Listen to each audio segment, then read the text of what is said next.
Hello everyone, this is PNG Tonight. Thank you for joining us. Coming up, Higher Education Minister admits corruption in the selection process of students to tertiary institutions. Charles Lin of Adventure Kokoda says people along the famous trail are more friendlier than they have been painted. And the Koitaki cattle farm outside Port Moresby moves to diversify into other produce.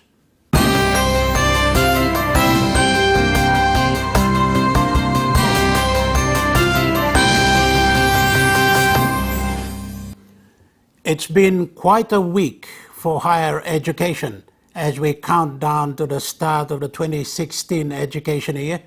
Parents have expressed concern on GPA and the selection criteria. To get some answers, we talked to Higher Education Minister Malakai Tabar and the Secretary of the Department, Professor David Kavanamur. Thank you, gentlemen, for coming onto the program. Minister, we'll start off with you. The Office of Higher Education, or the department, if you will, it's the beginning of the school year, and I guess it's inevitable that you get criticisms from parents that their kids are not going to higher institutions, and there's criticism of corruption and things like that. How has that been, sir, from the government standpoint? Thank you, NBC. We are happy to come and be part of this program. I guess we have this responsibility to effectively listening to the criticisms, accepting a lot of the comments that are coming. We have a responsibility on behalf of government to make sure that we can look after and cause a selection process to be a bit more accountable and with some integrity. Yes. So what we allow me to first of all say thank you to the O'Neill Dion government, and especially the responsibility to moving what used to be the Office of Higher Education from a directorship office to now a department. Right. The Higher Education General Provisions Act of 2014 has effectively enabled this department to come into existence, and Professor Kavanamur was there from the start, and he moved from being a director to now the secretary of the department. Yes, on the points of selection and GPAs and admissions to universities, I will say this: it is basically the responsibility of respective schools and faculties within universities and institutions. They get the grade 12 results from the Education Department, Measurement Standards Unit, and they do that selection.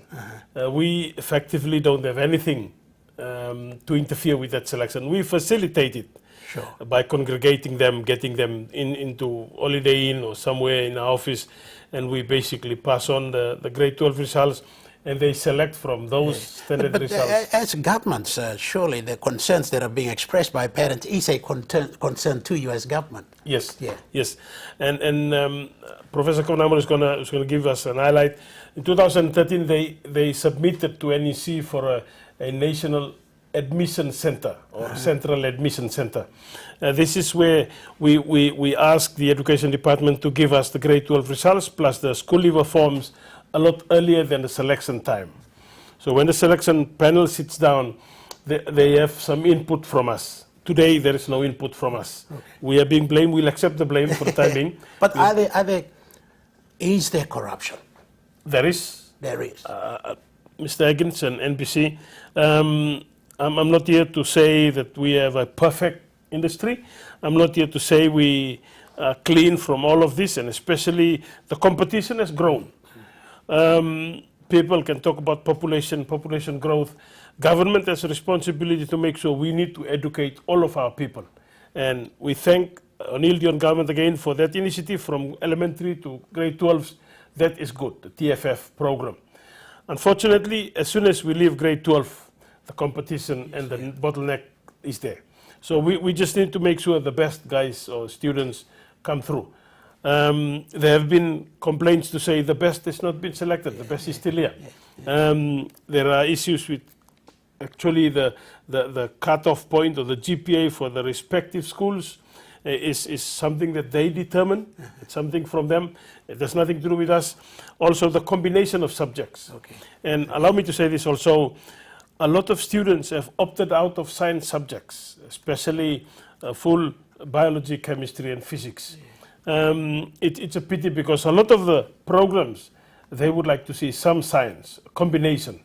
And when you don't do a good combination of sciences or even mathematics A, the major one, it's a pity. It's a loss as a country. I think you've expressed that concern in some of your public addresses about the need for our people to get into science and more upmarket things. All right, let's get on to you, Professor Kavanagh.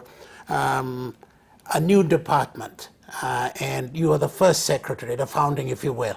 Obviously, with this coming on, it's got to be a challenge for you. Thank you, John.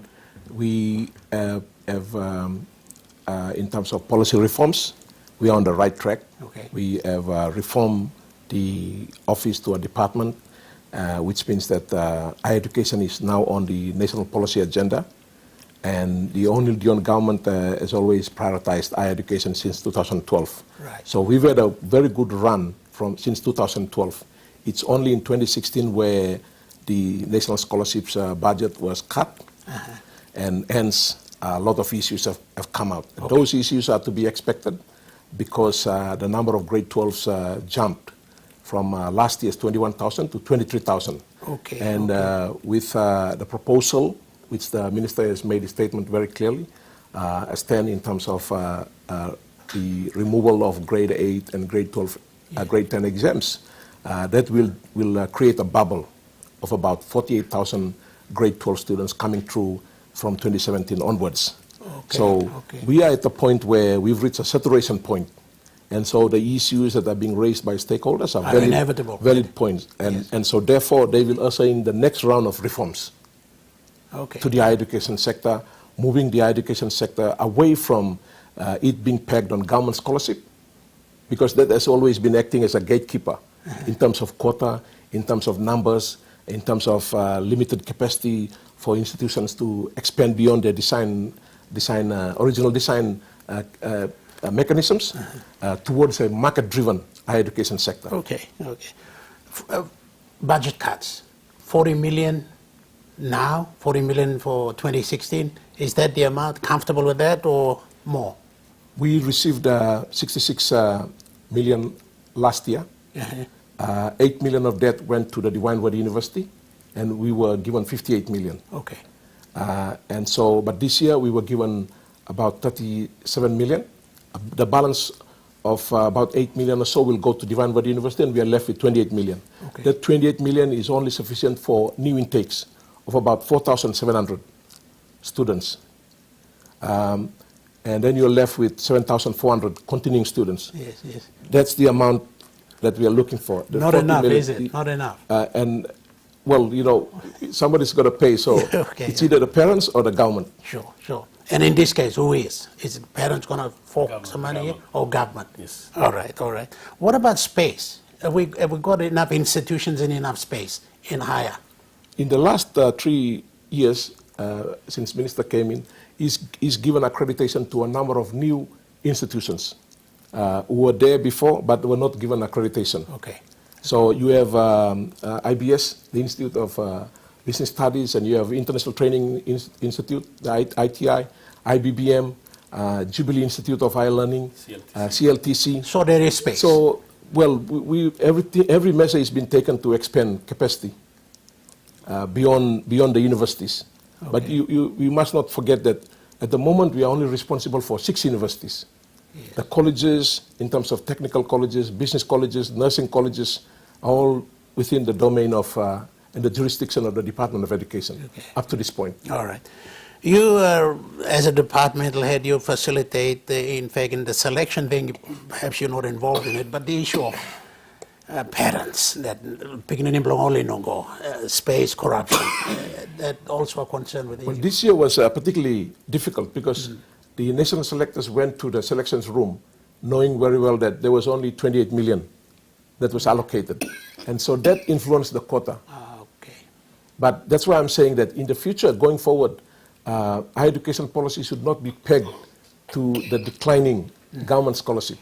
We will have to move towards a market-driven approach. So as I said, we moved the number of sponsored students from 9,200 in 2012 to now about 12,000, and we we have a plan to track towards 15,000. But it's only this year that's been a challenge for. Okay. Not Who just makes I- that decision? Is it government? Well, Is it ultimately? we are government, so Okay, I mean, we made the decision. Yeah. Okay. All right. Point taken here. What are some of the other concerns parents are raising? Parents are raising issues about selections, about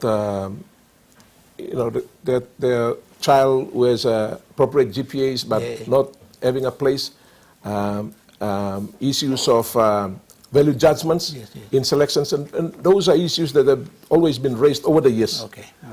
None of those issues are new issues, but it's just that what I can say is that we've reached a saturation point where if we expand capacity, you will remove those issues. Those issues will dissipate and the debate will shift to capacity to pay.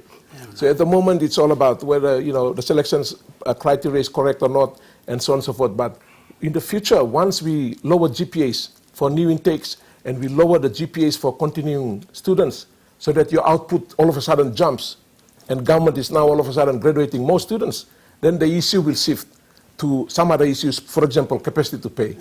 So for now, these are the issues that these are familiar issues.